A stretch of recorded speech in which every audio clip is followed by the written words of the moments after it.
Hello everyone. I wanted to give you a quick overview of Mod 2.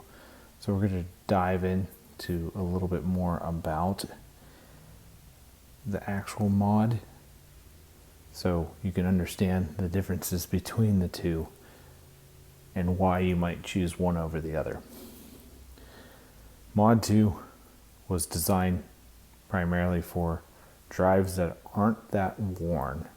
So a newer drive, or a drive like this one in particular, that might have that you've caught that it's slowly starting to show some signs of wear, but again, not completely chewed out. The thing about Mod 2 is that it goes off of this flat surface, and this flat surface is kind of important, so that's why we want to make sure that this dimension isn't too missing. So I'm going to install the bearing here. So once that bearing is installed, you can see how there's light play going back and forth. I have had some people say to me, well, you can just use the stock cup, get one of those bearings and use the stock cup to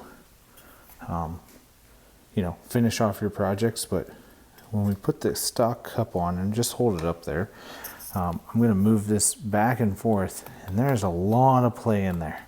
So you're going to get a lot of slap. Your chain's going to be inconsistently, if you tighten it, there's just going to be a lot of inconsistency and a lot of play in there. But if we remove the stock cup and use the cup that we provided, once that goes on there, there's a lot less play. I mean, there's about as much play as there is in the factory form. So then when you can tighten it, it will keep everything.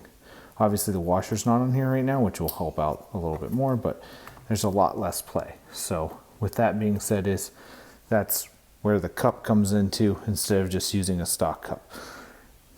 Your stock cup might not be worn enough at that time because, again, this is for a new drive, little to no wear, and that you want to prevent anything from coming up down the line. So that's where Mod 2 is great for this type of thing.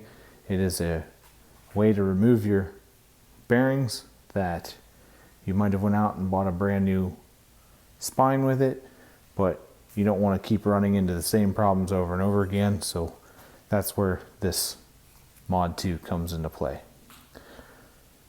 With this bearing, and since we're here on maintenance of this type of thing, of these types of drives, again, same thing as before. Wash out your drive after you're done being in any type of different conditions, especially if sand and stuff. If sand gets up in these bearings, they probably will fail. There are additional bearings for sale. I foresee these lasting a pretty long time, as long as, again, you're not packing them full of dirt and debris. Well, I hope this overview helps you out. If you have any questions, leave a comment. Any of my socials, send me a message and I'll get back to you. Thanks, guys.